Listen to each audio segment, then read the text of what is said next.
এবার বিয়েটা সহজ করে ফেলেন। করার পর স্বামী স্ত্রী তাদের মধ্যে যে সম্পর্কটা, এই সম্পর্কটা শুরু হবে 2 রাকাত সালাত থেকে। প্রথম রাতে 2 রাকাত সালাত পড়ে নেবেন, ওযু অবস্থায় সালাত পড়ে ডিসকাস করবেন জীবনের উদ্দেশ্যগুলো সম্পর্কে। ফ্যান্টাসির কারণে এমন কিছু করে যায় না প্রথমে যাতে করে সে আবার আতঙ্কিত হয়ে পড়ে। সময় দেন, তাকে টাইম দেন, তার সাথে নরম হন, কোমল হন। বিকজ একটা মেয়ে যারা সতীসাধী মেয়ে, তারা পুরুষকে গ্রহণ করার আগে খুব ভালো করে তাদের মনের মতো একজন মানুষ তারা মানে কল্পনা করে, প্রত্যাশা করে, এবং আতর্কিত বিষয়গুলো তারা খুব একটা পছন্দ করে না। ঠিক আছে? আর পুরুষের সাইকোলজি কিন্তু ডিফারেন্ট। পুরুষ কিন্তু ওভার অ্যাগ্রেসিভ হয়ে যায় অনেক সময়। সো তাকে টাইম দেন, তাকে সময় দেন, আপনাকে বোঝার সময় দেন, কথাবার্তা বলেন, কন্টিনিউ করেন। দেন আপনি অবশ্যই 2 রাকাত সালাত পড়বেন। সালাত পড়ে আল্লাহর কাছে দোয়া করবেন দুজনে। দোয়া করার পর আল্লাহুম্মা ইন্নী জান্নিবনা শাইতান ওয়া জান্নিবাশ শাইতান মা রাযাকতানা, এই দোয়াটা পড়তে ভুলবেন না। এই দোয়া পড়ার পরে আপনি আপনার ভালোবাসার ইজহার করেন। ইনশাআল্লাহ তাআলা আল্লাহ পাক যদি আপনাদেরকে সেই মিলনের ফলে সন্তান দেন, ওই সন্তানকে শয়তান কোনো ক্ষতি করতে পারবেন ইনশাআল্লাহ। আমি বোঝাতে চাচ্ছি প্যারেন্টিংসের সাথে প্রত্যেকটা বিষয় লিঙ্কড আপ আছে। বিয়ে একটা মেজর টপিক প্যারেন্টিংসের ক্ষেত্রে। আপনার এনভায়রনমেন্ট, আপনার স্বামী স্ত্রী আন্ডারস্ট্যান্ডিং, এই যে মিলনের সময় দোয়া পড়া, এবং এরপর দেখা গেল যে একসময় আপনার স্ত্রী কনসিভ করলো বা সে গর্ভবতী হয়েছে। এখন আপনার রেসপন্সিবিলিটি বেড়েছে। যতদিন সে সন্তানটাকে ধারণ করে রাখবে, এই সময়টুকুর মধ্যে তাকে কোনো প্রকার হারাম কাজে লিপ্ত করতে দেয়া যাবে না। দেখা যায় সন্তান যারা জন্ম দিচ্ছেন মায়েরা, এই 9 মাস তারা হিন্দি মুভিজ দেখেন, সিরিয়ালস দেখেন, তারপরে অহেতুক গীবত করেন, গল্পগুজব করেন, অহেতুক সময় নষ্ট করেন, হয়তো স্মার্টফোনের যুগ, সারাদিন ফেসবুকিং, ইউটিউবিং, টিকটক, ইনস্টাগ্রাম নিয়ে পড়ে থাকেন। এই প্রতিটা কাজ গর্ভের সন্তানের উপর প্রভাব ফেলে। প্রত্যেকটা কাজ গর্ভের সন্তানের উপর প্রভাব ফেলে। ইভেন মায়ের যদি মন খারাপ থাকে, বাচ্চা ভিতরে কষ্ট পায়। মা যদি প্রফুল্ল থাকে, হাসি খুশি থাকে, বাচ্চা কিন্তু ভিতরে ভালো থাকে। মেডিকেল সায়েন্স পড়েন, আমরা প্যারেন্টিংস নামে একটা বই সাজেস্ট করছি, ওই বইটা পড়ে দেখেন, ডিটেলস সব লেখা আছে। তো মায়ের এখানে সময় কাটানোটা খুব ইম্পর্টেন্ট। কীভাবে আমরা সময় কাটাচ্ছি? গর্ভবতী অবস্থায় এই 9 মাস মায়েদের উচিত বেশি বেশি কোরআন তেলাওয়াত করা, আল্লাহর জিকির আজগার করা, নামাজ না ছাড়া, হ্যাঁ, ভালো কিছু দেখা, ভালো কিছু শোনা, যত রকম হারাম এবং কবিরা গুনাহ আছে এগুলো থেকে দূরে থাকার চেষ্টা করা। এরপর ইনশাআল্লাহ সন্তান ভালো হবে। আল্লাহ পাক দোয়া করি সন্তান যেন সুস্থ স্বাবলম্বী হয়। পাশাপাশি মেডিকেল চেকআপসগুলো নিয়মিত করাবেন, কারণ এটা খুব ইম্পর্টেন্ট ফ্যাক্ট। অনেক সময় দেখা যায় যে আমরা মানে পর্দার যেহেতু একটা বিধান আছে, তো পর্দার বিধান পালন করতে গিয়ে আমরা দেখা যায় আলট্রা করাবো না, আমরা এই ডাক্তারের কাছে নিব না, হ্যাঁ, আমরা নর্মাল করাবো, বাসায় করাবো, হসপিটালে নিব না, কিছু ওভার এগ্রেসিভ থিঙ্কিংস চলে আসে। পর্দা করব, তাহলে মহিলা ডাক্তার দেখাতে হবে, আলট্রা খুঁজে বের করতে হবে, কে আলট্রা মহিলা ডক্টর আছে আলট্রা করতে পারে, খুঁজে বের করতে হবে, ক্লিনিক সেভাবে পরিবেশ তৈরি করতে হবে। এই জন্য আমি বলি, মানে আমার একটা স্বপ্ন আছে যে ঢাকা শহরে একটা ভালো ক্লিনিক আর হসপিটাল করা, যেখানে সব কিছু ইসলামিকভাবে চলবে ইনশাআল্লাহ। মানে এটা দরকার আছে। আপনারা যদি আমরা ফেস করেছি তো আমরা বুঝতে পারি, দরকার আছে। একটা হসপিটালে যান, দেখবেন পরিবেশ এনভায়রনমেন্ট ইসলামিক না।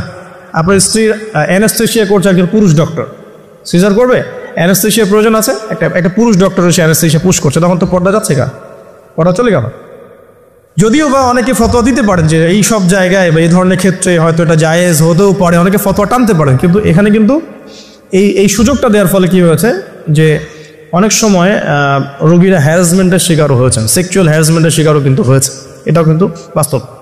তো এই জন্য ইসলামিক এনভায়রনমেন্টের দরকার আছে।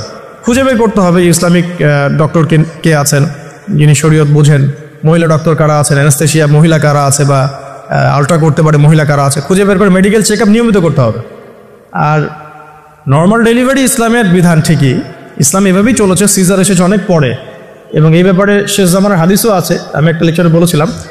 তবে কিছু কিছু ক্ষেত্রে সিজারের প্রয়োজন হতে পারে, ডক্টররা ভালো বুঝতে পারবেন। তবে এখানে দেখা যায় সাইকোলজিক্যালি অনেক সময় ডক্টররা কী করেন, রোগীদের সাথে একটু সাইকোলজিক্যাল টর্চার শুরু করেন আর কি, ভয় দেখানোর একটা প্রবণতা দেখা যায়। পরে আমরা বলি আচ্ছা ঠিক আছে করে ফেলেন। তো এখানে একটা বিজনেস জড়িত আছে, আপনারা খুব ভালো করেই জানেন এখানে একটা বিজনেস জড়িত আছে।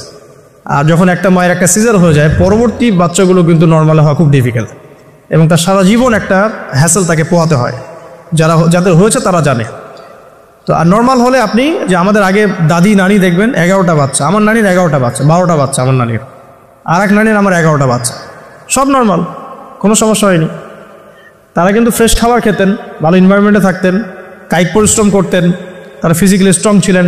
এখনকার মেয়েরা এমন নয়, ফিজিক্যাল স্ট্রাকচার দুর্বল, কায়িক পরিশ্রম কম, ফুড হ্যাবিট ভালো না, ঠিক আছে, ফুড হ্যাবিটটা টোটালি অনইসলামিক, ঘুমের ঠিক নাই, খাবার ঠিক নাই, হ্যাঁ, এক্সারসাইজ নাই, অনেক কিছুই নাই। দেখবেন তারা ফিজিক্যালি উইক, মেন্টালি উইক, তখন দেখা যাচ্ছে সিজারের প্রয়োজন হয়, নর্মাল ডেলিভারি করতে পারে না। এই জায়গায় ডিফার করবে আমাদের ক্ষেত্রে। আমরা চেষ্টা করব যে আমাদের মানে পরিবারকে ভালো খাবার খাওয়াতে, ভালো রুটিনে চলতে, এবং ভালো মেডিকেল চেক আপ করাতে, যাতে করে নর্মালি হয়। দেখবেন বাইরের বিশ্বের কান্ট্রিগুলোর মধ্যে কিন্তু খুবই কম সিজার হয়, খুব কম। কানাডা দেখেন, আমেরিকা দেখেন, ব্রিটেনে দেখেন, জার্মানিতে দেখেন, ফ্রান্সে দেখেন, খুবই কম সিজার হয়। যদি জটিলতা খুব বেশি দেখা যায় তখন তারা সিজার করতে চায়, এর আগে কিন্তু করতে চায় না। তাদের প্রযুক্তি অনেক ভালো, অনেক প্রযুক্তি আছে। সো আমরা কেন এই জায়গায় মানে এভাবে একটা জুলুমের শিকার হচ্ছে, এটা আমাদের ভাবা উচিত।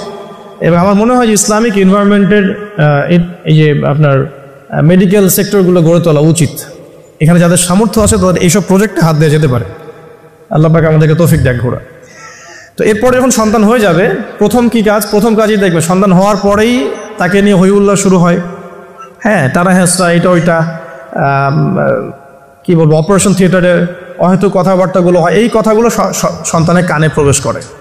অথচ সুন্নাহ হচ্ছে সন্তান হয়ে গেলে তাকে নিয়ে আল্লাহর কাছে দোয়া করার পর তার কানে আল্লাহু আকবার, আল্লাহু আকবার, আশহাদু আল্লা ইলাহা ইল্লাল্লাহ, আমরা যে আযান দিই আশহাদু আন্না মুহাম্মাদুর রাসূলুল্লাহ, এটা কানের মধ্যে শোনানো, এটা একটা সুন্নাহ, গুরুত্বপূর্ণ সুন্নাহ।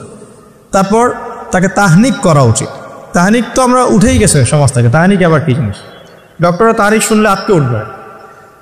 তাহনিক হচ্ছে যে কোনো আলেম, কোনো বুজুর্গ, যিনি পরহেজগার, আল্লাহওয়ালা, মারেফতওয়ালা মানুষ, তিনি খেজুর বা কোনো মিষ্টি জাতীয় মধু, খেজুর, এই টাইপের কিছু একটু চিবিয়ে বাচ্চার জিহ্বার মধ্যে একটু খালি লাগিয়ে দিবে, এটা তাহনিক সুন্নাহ।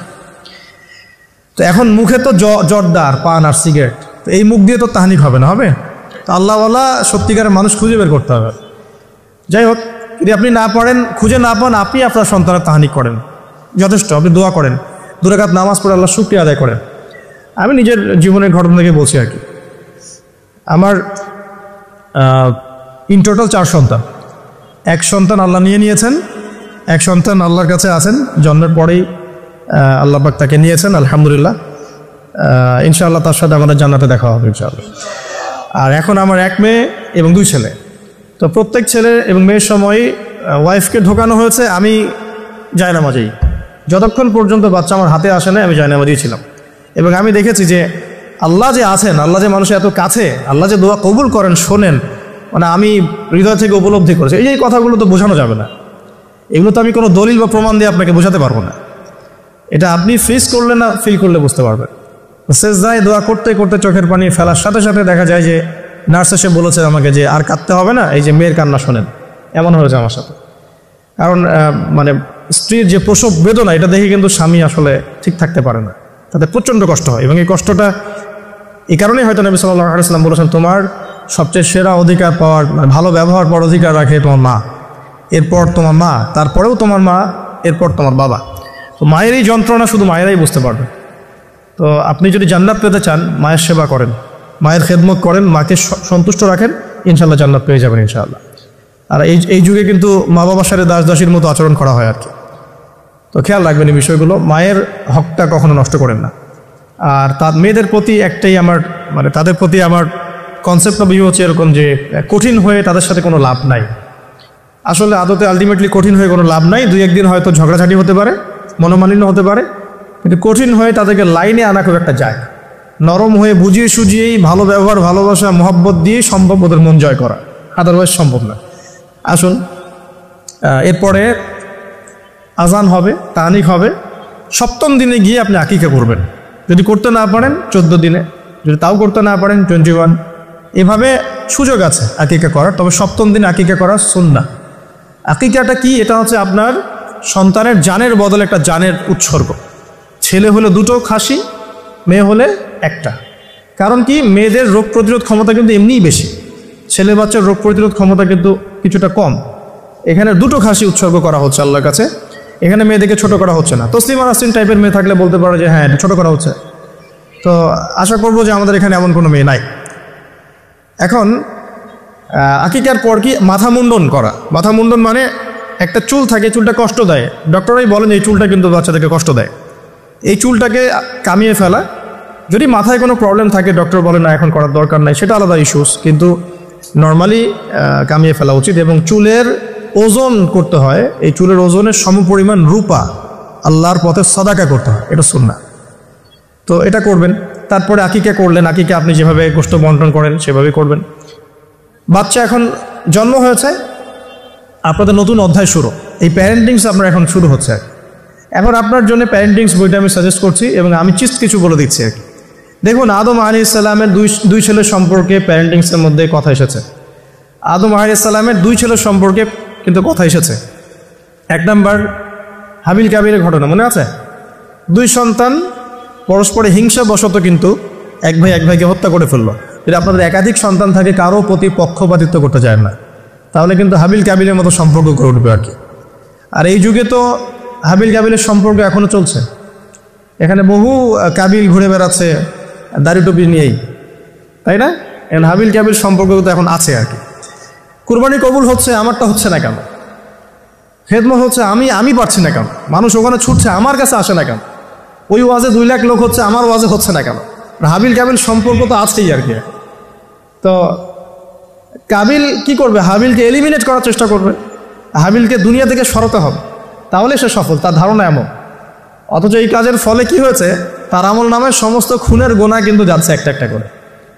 আর সেম জিনিস আমাদের সাথেও হয়েছে, আমাদেরকে এলিমিনেট করার চেষ্টা করা হয়েছে। আলহামদুলিল্লাহ আল্লাহ রাব্বুল আলামিন সেটা করতে দেন নাই। আল্লাহ পাক সবসময় সত্যের সাথে থাকেন, অনেস্টির সাথে থাকেন। আল্লাহ পাক সবসময় নূর এবং মারিফতওয়ালা মানুষের সাথেই থাকেন। আল্লাহ পাক কখনোই ইবলিস এবং কাবিলের সাথে থাকেন না। আল্লাহ পাক বোঝার তৌফিক দেখ। সামনে যান, নূহ আলাইহিস সালামের জীবনেও কিন্তু প্যারেন্টিংস আছে। দেখেন, এক সন্তান ইসলাম কবুল করছে না, তো এমন হতে পারে যে দীর্ঘদিন আমার একাধিক সন্তান, আমি আমার সর্বোচ্চ পরিশ্রম করছি সন্তানের পিছনে, তাদের ভরণ পোষণ, খাওয়া দাওয়া, এডুকেশন সব কিছু, তারপরেও জীবনের এক পর্যায়ে গিয়ে একজন বিভ্রান্ত হয়ে গেছে। এটা হতে পারে, এটারও সুযোগ আছে, এতে আপনি দোষী হবেন না ইনশাআল্লাহ, কারণ আপনি আপনার চেষ্টাটা অব্যাহত রেখেছিলেন। তো একটা কথা বলতে ভুলে গেলাম, যে ওই যখন হাবিল কাবিলের কথা এসেছে তখন একটা কথা বলতে ভুলে গেছি, যে ওই ইউসুফ আলাইহিস সালামের কথা মনে আছে নিশ্চয়ই। ইউসুফ আলাইহিস সালামের বাবার কিন্তু 12 সন্তান। এই যে 11 সন্তান, 11 ভাই যে ইউসুফ আলাইহিস সালামের এগেনস্টে যে ষড়যন্ত্র করছে, কারণ কি? কারণ বাবা ইউসুফকে খুব বেশি ভালোবাসে, বাবা ইউসুফকে অনেক আদর করে, তার খুব খুব চমৎকার সুন্দর দেখতে। এমন হয় না যে একটা বাচ্চা খুব সুন্দর, বা আপনার বড় মেয়ে আপনি বেশি আদর করেন, একটু বেশি আদর করেন, হ্যাঁ। তো এই জায়গাটা কিন্তু সতর্ক থাকতে হবে, যে সন্তান একাধিক হয়ে গেলে আবার হিংসাত্মক মনোভাব গড়ে না ওঠে। এই জন্যে ছোটোবেলা থেকে শিক্ষা দিতে হবে যে সে তোমার বড় আপু, সে তোমার ভাই, হ্যাঁ। সবাইকে একটা ইনসাফ প্রতিষ্ঠা করতে হবে। কোরআনে অনেক দলিল আছে। আপনি ইব্রাহিম আলাইহিস সালামের ঘটনা দেখেন, যে তার সন্তানকে মানুষ করেছে তার মা হাজরা আলাইহিস সালাম। ইব্রাহিম আলাইহিস সালাম কিন্তু সেখানে রেখে চলে আসছেন, মানুষ করেছে কিন্তু তার মা। তো যে হাজরা আলাইহিস সালাম বলছেন যে ইয়া ইব্রাহিম, হে ইব্রাহিম, আপনি আমাদেরকে কেন এখানে রেখে যাচ্ছেন? তখন ইব্রাহিম আলাইহিস সালাম বলছেন যে আল্লাহর আদেশে। তখন হাজরা আলাইহিস সালাম বলছেন যে যদি আল্লাহর আদেশে আপনি আমাদেরকে এখানে রেখে যান, জনমানুষ শূন্য বিরাট একটা জায়গায়, তাহলে ইনশাআল্লাহ আল্লাহ আমাদেরকে ধ্বংস করবেন না। এই যে তাওয়াক্কুল আল্লাহর প্রতি, একদম তাওয়াক্কুল কারিনী মায়ের গর্ভ থেকে জন্ম নিয়েছে ইসমাইল আলাইহিস সালাম। ওই সন্তানকে যখন ইব্রাহিম আলাইহিস সালাম আরও কয়েক বছর পরে এসে বলছেন, ইন্নী আরা ফিল মানামি আন্নী আযবাহুকা, আমি স্বপ্নে দেখেছি তোমাকে জবাই করছি, ফানজুর মাযা তারা, তোমার রায় কি আমাকে বলো। ওই সবর কারিনী মায়ের গর্ভ থেকে জন্ম নেয়া, তাওয়াক্কুল কারিনী মায়ের গর্ভ থেকে জন্ম নেওয়া সন্তান এবার বলছে, ইয়া আবাতি, হে আমার বাবা, ইফআল মা তুমার, আপনি তাই করুন যা আপনাকে আদেশ করা হয়েছে। সাতাজিদুনি ইনশাআল্লাহ মিনাস সাবিরিন, আমাকে ইনশাআল্লাহ আপনি সবরকারী পাবেন। তো এখানে মায়ের রোলটা দেখেন, মা যেমন হবে সন্তান তেমন হতেই পারে, মা যেমন হয় সন্তান কিন্তু তেমনই হয়, স্বাভাবিক এটা। মা যদি সন্তানকে হৃদ্যতা ভালোবাসা দিয়ে বড় করে, সন্তান দেখবেন বড় হয়ে সবাইকে ভালোবাসে। মা যদি সন্তানকে কনফিডেন্স দেয় যে বাবা তুমি পারবে, জীবনে অনেক কিছু করতে পারবে, তোমার মধ্যে এই প্রতিভা আছে, ইনশাল্লাহ তুমি পারবে, সন্তান বুস্ট আপ পিছন থেকে পারবে ইনশাআল্লাহ। মা যদি সন্তানকে ত্যাগ করে, দুধ পান না করায়, ফ্যামিলিস্টদের মতো দুধ পান না করিয়ে যে আপনার বেবি সিটারদের কাছে মানুষ করায় আর কি, হ্যাঁ, ডে কেয়ার সেন্টারে মানুষ করায়, দেখবেন সন্তান ছোটোবেলা থেকে একটা হতাশা, হীনমন্যতা, নিঃসঙ্গতায় ভোগে আর কি। এখন এলিট সোসাইটির মধ্যে এই সমস্যাটা আছে না, নিঃসঙ্গতায় ভোগে তারা। কিন্তু মা যদি সন্তানকে দেখা যায় খুব শাসন করে, বেশি প্রহার করে, সন্তান কঠোর হয়ে যাবে, মনটাকে শক্ত হয়ে যাবে। তো পিতা মাতার সন্তানের প্রতি অ্যাটিটিউডটা একটা বড় ফ্যাক্ট, যে সন্তান বড় হয়ে কী হবে। হিটলারের জীবনী পড়ে দেখেন, সে বলছে আমার পিতা আমাকে খুবই মায়ের মারতো আর কি, খুবই পিটাইতো। তো বড় হয়েও শিখছে আর কি যে পিটাইলেই কাজ হয়, যদি কিছু করতে হবে তো পিটাইলেই কাজ করতে হবে। এরপরে সে যে পিটানো শুরু করছে সবাইকে মনে হয়। কিছু কিছু ক্ষেত্রে অবশ্য কাজ হয়েছেও, হ্যাঁ, আমরা মনে করি কিছু ক্ষেত্রে কাজ অবশ্য হয়েছে। তো আসলে সবসময় ওয়াজ নসিহত করে কাজ হয় না, মাঝে মাঝে মায়ের দরকার আছে। তো ওই মায়ের পাওয়ার যখন আমাদের কাছে আসবে আমরাও মারবো ইনশাআল্লাহ। এখন সবর করতেছি আর কি, এখন শুনতেছি আর কি। আচ্ছা, এবার আসেন সামনে। এই যে সন্তান জন্ম নিল ইসমাইল আলাইহিস সালাম হাজরা আলাইহিস সালামের গর্ভ থেকে, মা যেমন হলো সন্তান তেমন হলো কিন্তু। আর এই যে মায়ের আত্মত্যাগ দেখেন, সাফা মারওয়া সাই করা যে ঘটনা, জামজাম কূপের যে ঘটনা, এই ছেলে কুরবানির যে ঘটনা, এই ঘটনাগুলো আল্লাহর কাছে এত বেশি পছন্দ হয়েছে। দেখেন কিয়ামত পর্যন্ত হজ ওমরায় আপনি এগুলো কিন্তু করছেন, হজে করছেন। অথচ এটা কিন্তু ইব্রাহিম আলাইহিস সালামের যুগের ঘটনা, আমরা কিয়ামত পর্যন্ত এই ঘটনাগুলো ফলো করছি আর কি। আর এমন কোনো ধর্ম নাই যে ধর্মে ইব্রাহিম আলাইহিস সালামকে গালি দেওয়া হচ্ছে। জিউসরা ইব্রাহিম আলাইহিস সালামকে সম্মান করে, জানেন, খ্রিস্টান যারা তারা ইব্রাহিম আলাইহিস সালামকে সম্মান করে, তারা কিন্তু এই পরিবারটাকে সবাই সম্মান করছে। তো এখানে একটা প্যারেন্টিংসের আপনার নসিহত আছে। পাশাপাশি আপনি সামনে যাবেন, লুকমান আলাইহিস সালামের ঘটনা পাবেন। সন্তানকে কাছে বসিয়ে তিনি বলছেন, হে আমার সন্তান, আল্লাহর সাথে কাউকে শরীক করো না, লা তুশরিক বিল্লাহ ইন্না শিরকা লাযুলমুন আযীম ওয়া ওয়াসাইনাল ইনসানা বিওয়ালিদাইহি হুসনা। মানুষের সাথে ভালো আচরণ করো, তোমার পিতামাতার সাথে ভালো আচরণ করো। তোমার পিতামাতা যদি তোমাকে শিরিক করতে বলে তখন তাদের ফালা তুতিউহুমা, তাদের আনুগত্য করো না। আল্লাহ তিনি আরও শিখাচ্ছেন যে ছোট্ট কোনো বিষয় তুমি আল্লাহ থেকে লুকাতে পারবে না, আল্লাহ সব সামনে নিয়ে আসবেন। ইয়া বুনাইয়া আকিমিস সালাহ, সালাত কায়েম করো, ওয়া আমর বিল মারুফ, সৎ কাজে আদেশ করো, ওয়ানহা আনিল মুনকার, অসৎ কাজে নিষেধ করো, ওয়াসবির আলা মা আসাবাক, তোমার উপরে যে বাধা বিপত্তিগুলো আসবে সেগুলোতে সবর করো। উচ্চ স্বরে চিৎকার চেঁচামেচি করো না, কারণ গাধার স্বর উচ্চ স্বর হয়, চেঁচামেচি করে। এরকম প্রায় এখানে 10টা থেকে 15টা নসিহত আপনি পাবেন। চিস্ট করে বলে দিলাম যে লুকমান আলাইহিস সালাম তার সন্তানকে যা শিক্ষা দিয়েছেন এটা প্যারেন্টিংসের জন্য যথেষ্ট। আর আপনি সন্তানকে শিক্ষা দিবেন শিরকের শিক্ষা, আপনি আল্লাহকে চিনতে শেখাবেন, রাসূলকে চিনতে শেখাবেন, কোরআনের সাথে সম্পর্ক করে দিবেন, হ্যাঁ, 5 ওয়াক্ত নামাজে অভ্যস্ত করবেন, পাবন্দি করবেন, ইসলামিক পরিবেশ বাসায় বজায় রাখবেন, তালিম হবে, ইসলামিক কালচার রাখবেন। যদি বাচ্চা বিনোদন পছন্দ করে ইসলামিক বিনোদন দিবেন, তাকে সময় দিবেন, তার সাথে কথা বলবেন, তার সাথে গল্প করবেন। তো এখন দেখেন কোরআনে এমন অনেক কিছুই আছে। লোকমান আলাইহিস সালামের কথাই বলেন, আপনি ইব্রাহিম আলাইহিস সালামের কথাই বলেন, আদম আলাইহিস সালাম, নূহ আলাইহিস সালাম থেকে শুরু করে প্রত্যেক নবী রসুলের জীবনেই দেখবেন আপনি প্যারেন্টিংসের একটা খোরাক পাবেন। ইভেন আমাদের নবী মুহাম্মদ